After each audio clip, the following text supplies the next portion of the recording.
I had, during my time as co-commander, flown over the place.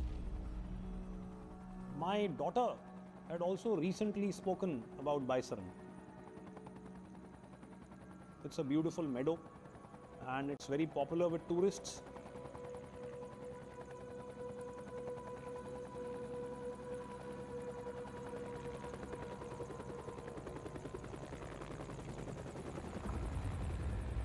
I was the Director General of Military Operations during Operation Sindoor. The DGMO is the fulcrum of all operational activity in the Indian Army. A key person within Army headquarters to keep a 24/7, 365 watch on all operational activity happening on any border or even within the country.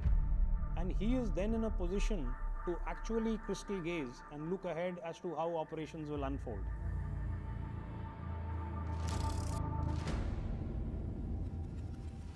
It was a routine day.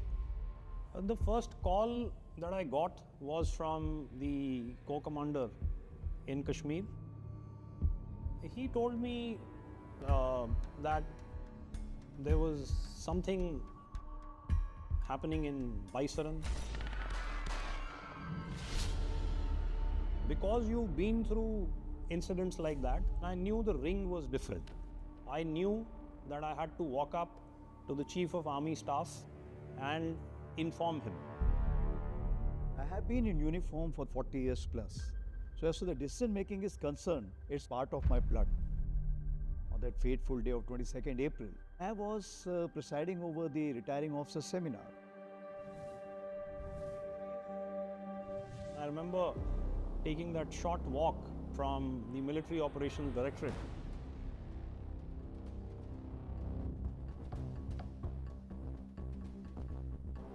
to where the Veteran Officers Seminar was being held.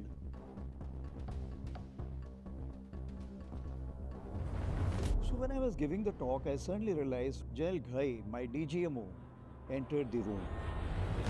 He had a very serious face and he walked up to the podium, put the hand on the mic and whispered, "Sir, there has been a terrorist attack."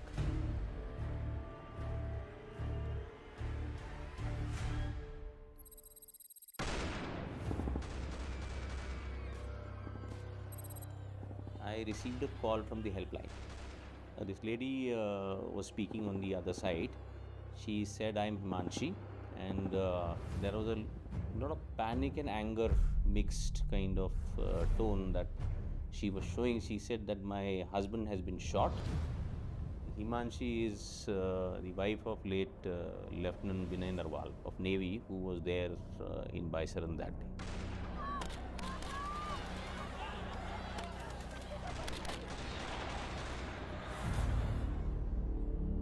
We had asked the unit which was nearby to go to the incident site with the quick reaction teams that we have.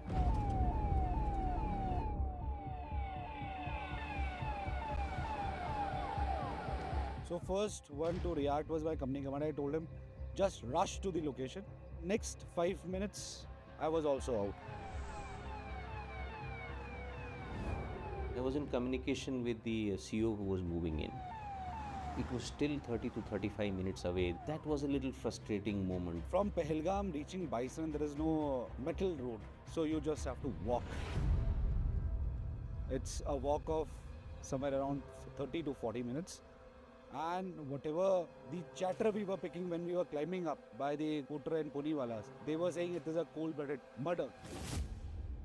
The ground situation was basically there were dead bodies all around.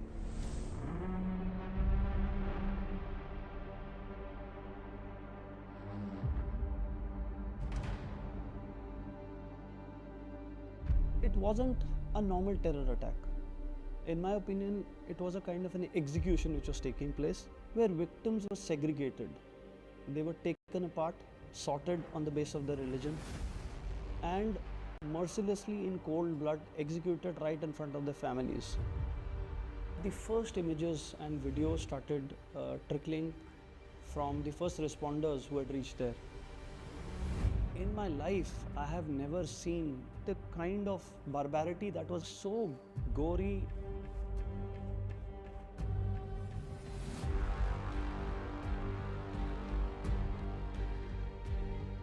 these civilians had been killed in cold blood with automatic weapons such as AK-47. Earlier attacks were indiscriminate. They killed anybody who came in front of them. Here they segregated Hindus and Muslims and killed Hindu men. I don't express it. I'm a very emotional man at some level. I really felt very bad. I felt very sad that this young couple must have thought, must have planned, packed their things, will go to Pahalgam, come back, and the wife is sitting and they are telling कि जाके मोदी को बोल दो, जो कर सकता है कर ले. So like I think all citizens of the country, we were actually hit by the brutality of this attack. I think it was most barbaric. We will go after them. वो जमीन में हो, आसमान में हो, पाताल में हो, जहाँ भी. We will not forgive.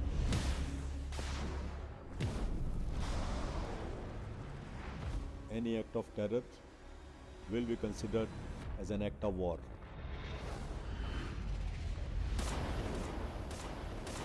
If there is an escalation to this particular conflict, so be it. And then we went into full-fledged war mode, I would say. Prime Minister told me that we should call it Operation Sindoor.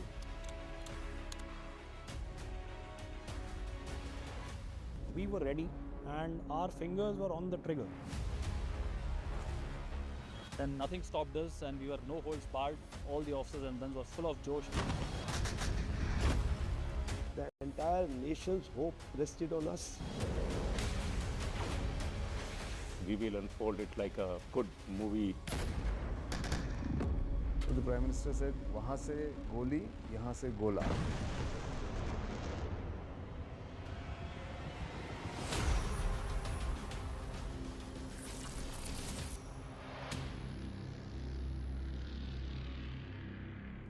Exclusive partner Rafi and Piper, advanced drone systems designed and built in India. Fortnight before the Pahalgam attack, Qasim Munir was actually provoking kind of terrorist organizations into attacking India or carrying out some terrorist attack. During his speech to non-resident Pakistanis and investors, he said that we are two different people, we are not one people. We have a different culture, we have a different tradition, and India and Pakistan have nothing in common, and we have come from two different religions. And a very provocative speech basically, which was like a dog whistle to the terrorist groups and the elements in ISI. This was a very well planned, well thought out and deliberate attack designed for 2 or 3 intentions or outcomes from that. And they were: 1, create communal divide in India; 2, hit the booming tourism economy in Jammu and Kashmir; and 3, by doing that, try and get more local recruits from Jammu and Kashmir.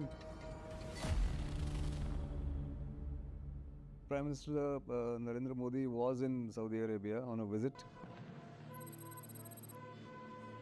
He had left that morning, and the attack actually simultaneously happened as he was about to land in Riyadh. The moment the Prime Minister landed, somebody from the SPG went up to him and whispered into his ear something. So the Prime Minister vanished from public view. When I went to the Prime Minister, actually he had already known about it, and I found him quite serious. Normally he has got a lot of calm, and under difficult circumstances I have never seen him ruffled up. But he said, ये बुरा हुआ है, इसका प्रतिकार करना पड़ेगा. We will have to take suitable and proportionate actions.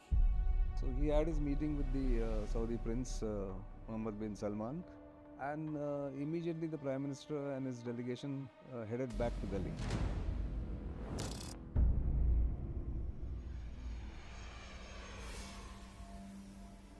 Prime Minister returned. Foreign Secretary had come to receive him. Then at the airport itself he had a meeting. First he wanted to know all the facts. And then his first question to me is, who has done it? Who is responsible? We should be very clear who the perpetrators are. I wanted immediately. Thanks to our intelligence agencies, I think they did a brilliant job. And within a very short time, we were able to arrive at the conclusion, mainly because of the equipment that they had left at the site. which was the communication equipment, which carried the route that they had tracked, also carried their communications with their mentors in Pakistan, and also their communications amongst themselves. So it was very clear that they were Pakistanis. So I thought that we must go for proactive deterrence, and I could make out that the Prime Minister's mind was also that we have got to go for a proactive deterrence. 90% of the fog was over with that. After that, it's a question of what is that we can do. On these matters, when you decide, you first decide that what are the enemy's expectations from you. So my way of thinking has always been never do what the enemy expects you to do. And that is the element of surprise. If you have to win, you have to take risks in life. Without taking a risk, you will never win. NSA called me very early in the morning. He had just returned from Saudi Arabia, and he said that, we need to plan things. And by the time Honorable Raksha Mantri had also called for a meeting. So clearly the ball had been set rolling. The most important meeting was held by the Honorable Prime Minister, in which Raksha Mantri, NSA, the three service chiefs and myself were present. We met the PM when he called for a meeting, and he decided that this time, whatever we do, it has to be big and impactful, and it must teach them their lessons. For any military man, when the time comes and you know that this is the time to prove our worth, you suddenly start getting that adrenaline rush, and you start feeling, maybe this was the time you wore your uniform for. Immediately that evening after the Cabinet Committee on Security meeting, it was decided by India to scrap the long-standing Indus Water Treaty of 1960. Terror और talk एक साथ नहीं हो सकते। Terror और trade एक साथ नहीं चल सकते, और पानी और खून भी एक साथ नहीं बह सकता। Withdrawing the Indus Water Treaty, which had survived 3 wars and had never been discussed or considered as an option, despite the fact that it was a one-sided treaty completely in favor of Pakistan. I say to the whole world, India will identify, track and punish every terrorist and their backers. We will pursue them to the ends of the earth. India's spirit will never be broken by terrorism. Terrorism will not go unpunished. Every effort will be made to ensure that justice is done. The entire nation is firm in this resolve. Everyone who believes in humanity is with us. I thank the people of various countries and their leaders who have stood with us in this time. Honorable Prime Minister has made it very clear, any act of terror will be considered as an act of war.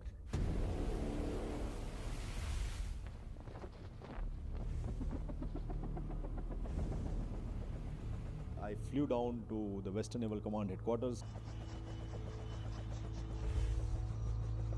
The Eastern Naval Command units, which were combat ready, they were just pushed out from Visakhapatnam.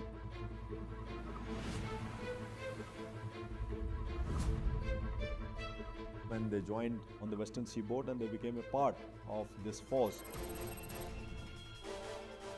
Within the 96 hours of that terrorist attack, we had carried out a large number of weapon firings.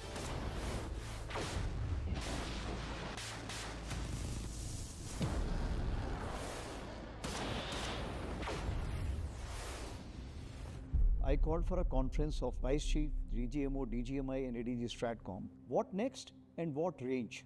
These are the two things we wanted to discuss. I had no doubt that we were in a situation where we would have to respond differently from times gone by. And we would need to make sure that we responded in a manner which very unambiguously gave out our intent. That we were not going to tolerate this or any form of terrorism.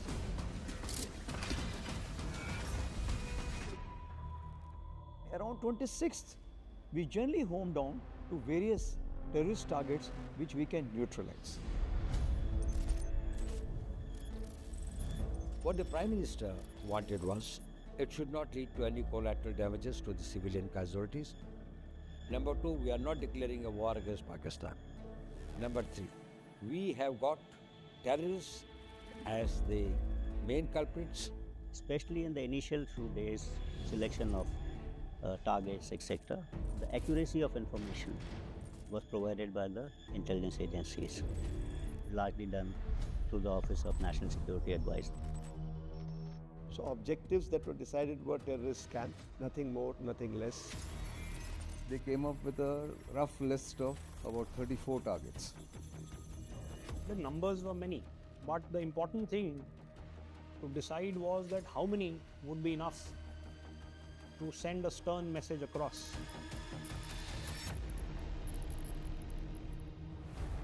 And I was an integral part of that engine room which was planning this operation. We were doing a daily 24-hour research and evolving the intelligence that we had available on these targets. They evolved a matrix, tabulated the whole target list into ease of targeting, line of sight, whether it is there, how many people are there, important people or important terrorist functionaries are there. And they had a scale from 0 to 5 for different parameters. After evaluating their success possibility, after evaluating the deterrence effect that the Prime Minister wanted, after ensuring that it will not lead to any collateral damage, after ensuring that the message is loud and clear to the terrorists as also their mentors and supporters. Thereafter, we homed down to the 9 targets. There were 5 targets in POJK and 4 targets in Pakistan.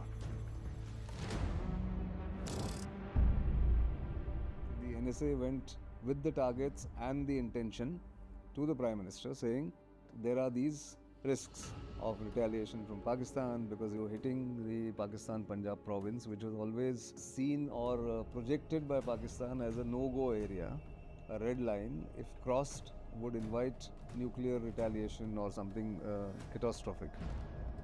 Now it's for you to sign off whether we should do this or do something else. And the Prime Minister apparently said, give me 10 to 12 hours. And so on 30th, the Prime Minister signed off on this plan. I was again called in the evening by Prime Minister. He asked me, what is the name which has been given to the operation? I replied that it is Tulip Garden as of now because it has happened in Delhi. He told me that we should call it Operation Sindoor. I said, sir, that's a very good name because Indus Water Treaty has been frozen. So it relates to that. He said, no, it is Operation Sindoor. क्योंकि उन्होंने हमारी महिलाओं की मांग का सिंदूर उजाड़ा है और हमें उसका बदला लेना है. Spontaneously came to my mind, this will unite the complete of India, and this is the first time all the 3 services will be having a common operational name.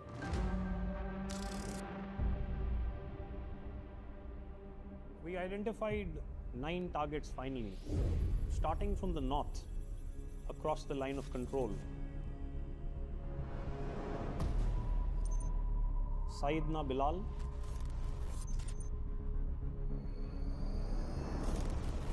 Savai Nala,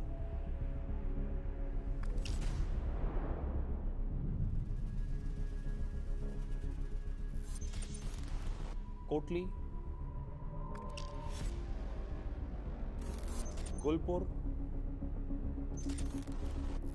Bhimber, Memuna Joya, Sarjal, and of course Bahawalpur and Muridke. These were all located at varying distances from the line of control or the international boundary. This was different. You were taking the fight to the enemy. Each building had to be studied in detail. The composition of the building, the construction of the building was to be matched with the weaponry which we are going to use. Then, depending on the distance at which they were located and the weapon platform that was being utilized to eliminate those, it was decided that 7 of the targets would be engaged by the Indian Army and the remaining 2 at Bahawalpur and Muridke would be engaged by the Indian Air Force. Air power is something we look at, we'll be likely the first responders. And we were very sure about 2 things, that the damage we would like to cause should be enough to, leave no ambiguity. The 2 targets we were given was Muridke, which is about 30 kilometers from the border, closer to Lahore. One was Bahawalpur, which is almost about 100 kilometers from the border. Both these were symbolically very important because this is the fountainhead of terrorism. Muridke was the headquarters of the LET and Bahawalpur of Jaish-e-Mohammed. So it is like going into their house and hitting them. And it is located within the city. So the challenge was firstly to strike deep and also to ensure that there is no collateral damage. There are a lot of people, a lot of families who were staying around them because that is how the terrorists thrive. I think they choose their places accordingly so that they get this kind of a first line of defense. And since the targets were big, that is why we decided together that Air Force will take on this target, because we had to have the requisite weight of attack, which Air Force could deliver at that distance into the enemy territory with precision. And then we set about putting our minds together to make the plan. Some of us are born to be in crisis always. I have dealt with multiple crises in these scenarios, being posted in Northern Command so many times. Northern Command motto is that it's forever in combat, and you are always waiting for that adrenaline to be there flowing all the time. When this entire planning process was happening, indication to me was there from the chief that whenever it happens, you will be taking over Northern Army. When this intense planning phase was on in the Army headquarters and the corridors of Delhi, I was fully integrated into that. And I knew that I have to go. I was waiting for MS branch to quickly issue this posting order in black and white so that I can just grab that order and fly off. And I remember that particular day, chief had called everybody in the MO ops room. And I, as deputy chief, started everything happening in my mind. I was waiting for that thing to happen. And suddenly somebody came from behind, "Sir, your posting order in black and white is already out." I just got up from the chair. In whatever conversation was happening, I could not even register what was happening. I got up and I requested chief, "Sir, can I be excused? I want to take a flight within an hour." And he said, "Go." When I reached Udhampur, I had to take care of what is the targeting matrix. That if I have these 7 camps to be targeted, how exactly will I do it? What are the vectors I will use? And also, which are the areas within those targets which should come what may, the precision strike must go there. I was to take over from 1st of May as the vice chief. So when I came in here, of course, some of the planning had already started in terms of putting the forces up in the requisite places, upping our air defense alert levels. And I was to move out as AOC in Sea Southwestern Air Command. I mean, I hit the ground running, I would say, and I was good to go from the day I landed there. So all that was required to be done was to give a call to every station and tell them that they need to now keep the powder dry. So the preparatory phase, if I have to talk about, one was not sure how many days will I get, because targeting had to happen. One was not sure it's going to be within 2 days, within a day, within 3 days. One was not very sure. So in this preparatory phase, each and every minute which was there with me, I was utilizing it very judiciously.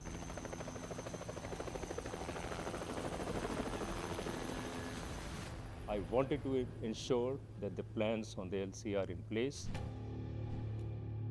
For all entire steps of escalation, I have my people in place.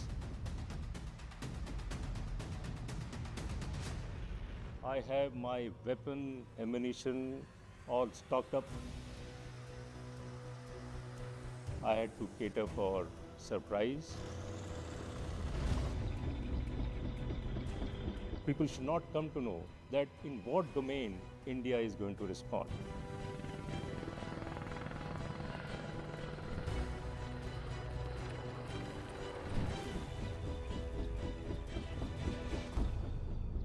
There were rehearsals happening.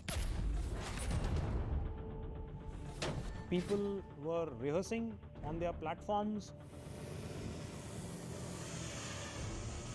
or the vector or any particular ammunition that was going to be utilized.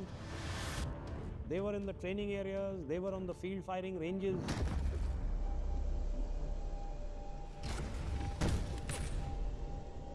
They knew that they would at some point in time be asked to get into action,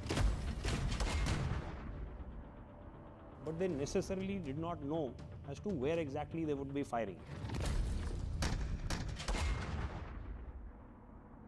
I had selected each and every commander for targeting of these guns.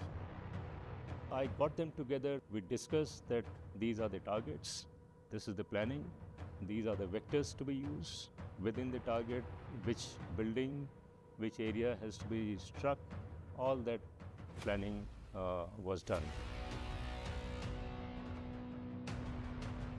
And from 1st of May onwards, these rehearsals intensified.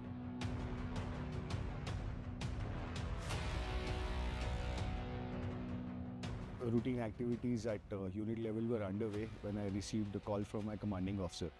He was already in the operational area. He asked me to move to command headquarters and got an initial brief of an impending task.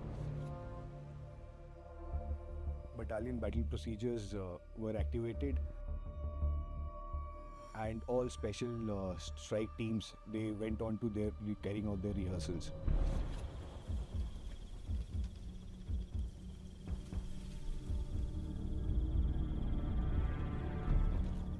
In these kind of operations, terrain plays a major role. So you need to study the terrain in that short time, and as the terrain we see here is mountainous. So for the planning phase, we did a lot of recce on and off the map. Commanding officer my regiment, he has called all the officers in his office and told that he has received the orders and one of our subunit has to air mobilize to an unspecified location.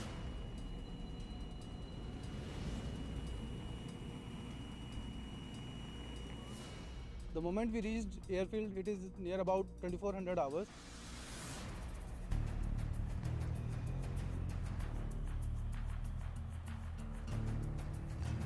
Next day in the morning, we landed at the valley.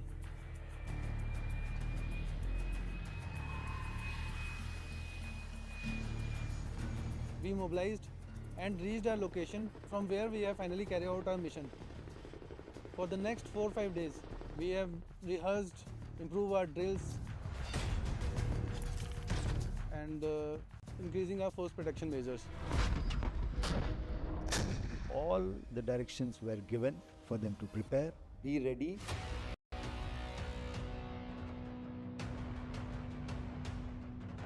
There are very few people in the Air Force who were aware of specific information.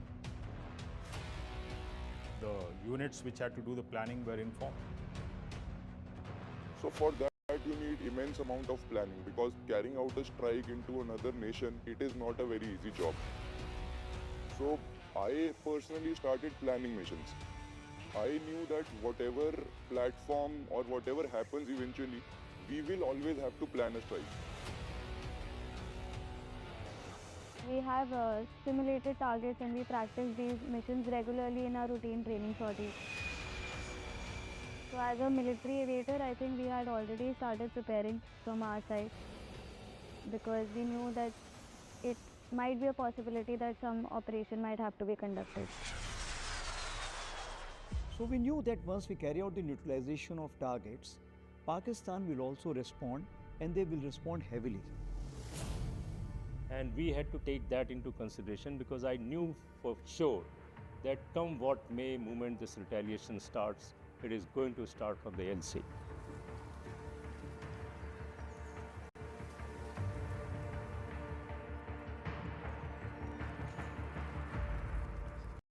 We'd already wargamed that.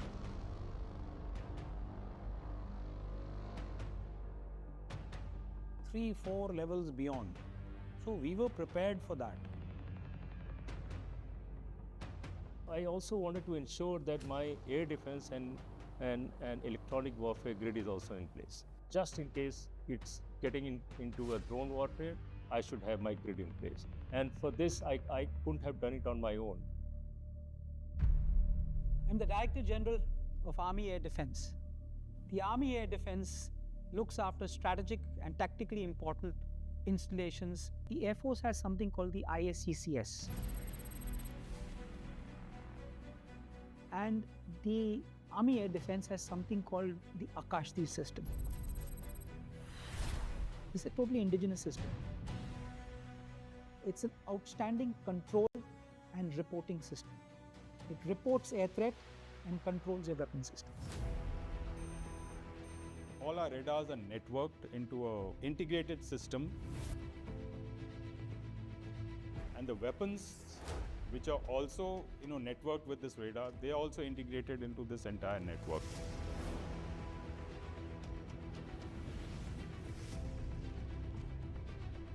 So it becomes like a giant mesh which covers the entire country. The latency of the Akashti system from the ISCCS to the weapon end is 2 to 3 milliseconds. I mean, that's the capability that we have, because an air threat manifests in 18, 20, 30, 40 seconds.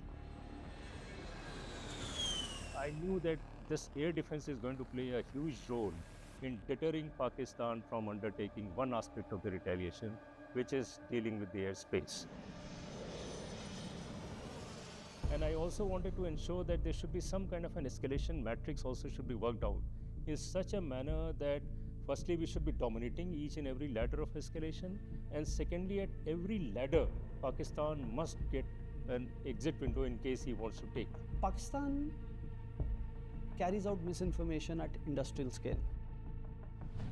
Denial, distortion, fabrication of facts is something which they have honed over a period of time. I came up with the idea that we require credible, real-time visual imagery of the strikes taking place, and are quickly being able to put them out at the world stage will destroy any scope for Pakistan to carry out any kind of misinformation on that account.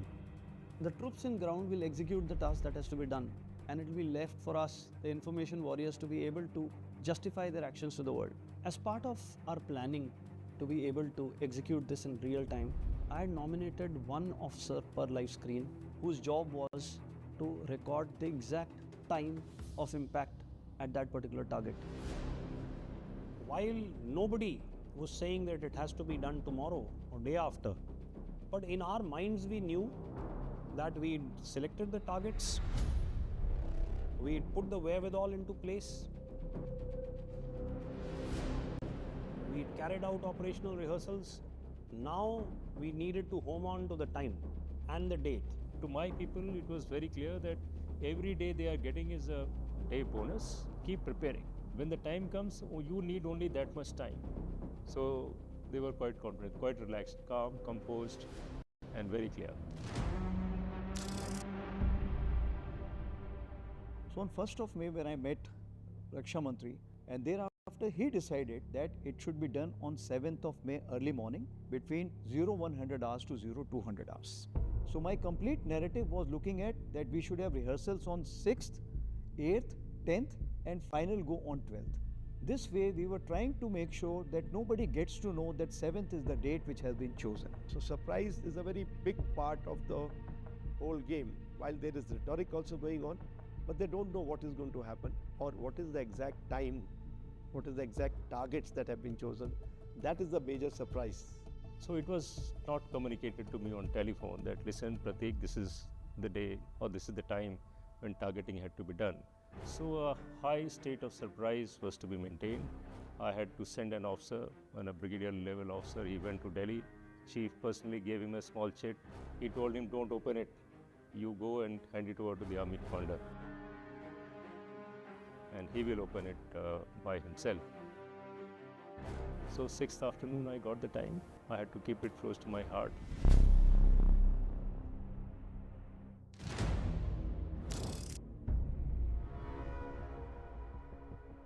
By the 6th morning, it was clear to us that we were going to engage the targets that night.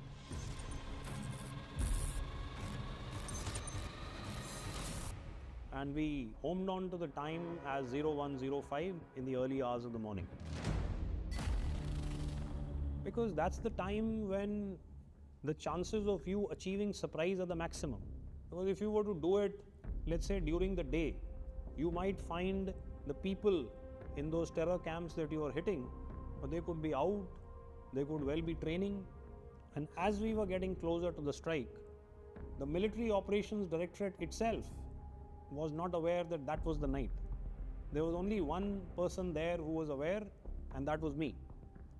At a certain point in time, after I'd informed the army commanders, I informed my own officers and staff in the Military Operations Directorate that tonight was the night.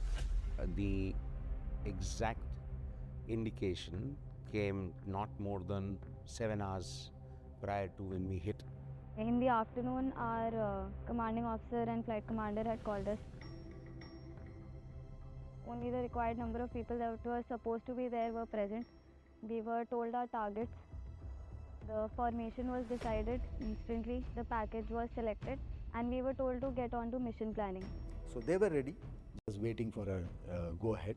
We let them know with just sufficient time to execute those missions.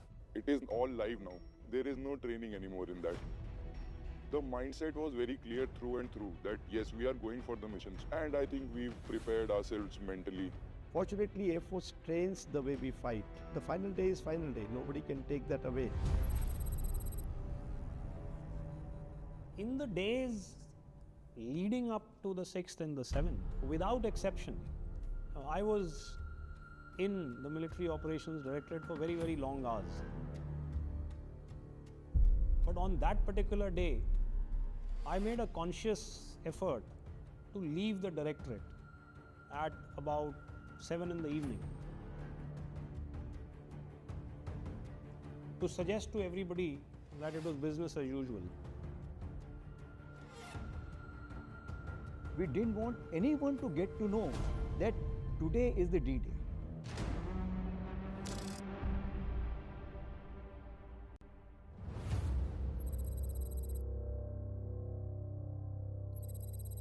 In the evening, at about 6 o'clock, I told everybody that let's pack up and only let's leave the duty officer here.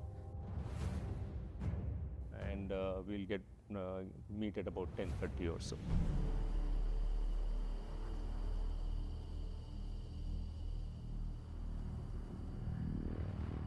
And quietly at that time, which was for me to go, I had asked for only one vehicle. And I just quietly moved out. Nobody in the house came to know, other than the guard who shouted, Jai Hind.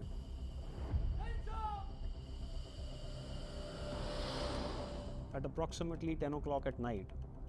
My daughter and son-in-law coincidentally happened to walk into the house. When they found out that I was headed to work, they said, "We will drop you." They dropped me at South Block. I had planned my move out of Delhi that particular evening. As per everybody else, AP Singh was airborne to go to some place in Baroda. Got into an aircraft, but actually it never went to Baroda. We did one local sortie, came back and landed. Nobody knew that Chief has landed back. I remember telling my household that I've got some work and I'm going out, so don't wait for me. Obviously nobody knew where I was going. Short of midnight, I asked my ADC to take out his personal car. I used the rear gate, which is never used by me. So we took different routes to arrive at the operations room. And in the joint operations room, all the service chiefs were present. And we could see whatever was happening live. I think it was about 11:30 at night when we started watching the leadership of the army, the three services, walking inside the operations room, that I suddenly realized that the strikes would take place today.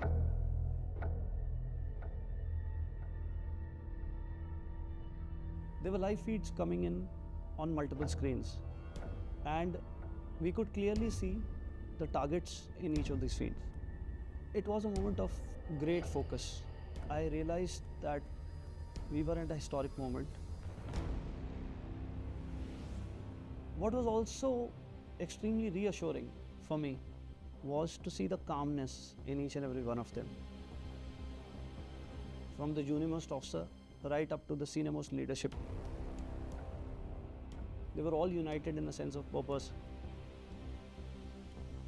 In the entire Northern Command at that point of time, everybody was very sure that what they are expected to do, how it has to be executed, everything was in place. Everybody was just waiting that when is the time to deliver. At that point in time, I was very confident, having spent very, very long hours planning the operation, putting everything into place. We'd worked out all the contingencies. So I felt that we'd done enough for the operation to succeed. But invariably, before any important event, and this time was no exception, I did have some butterflies in my stomach. And as I stood in front of a large number of screens, I suddenly had the sense that what if the vectors don't hit? What if these cameras that are sending me these images were to have a snag? What if everybody comes and sits down here and there is no show?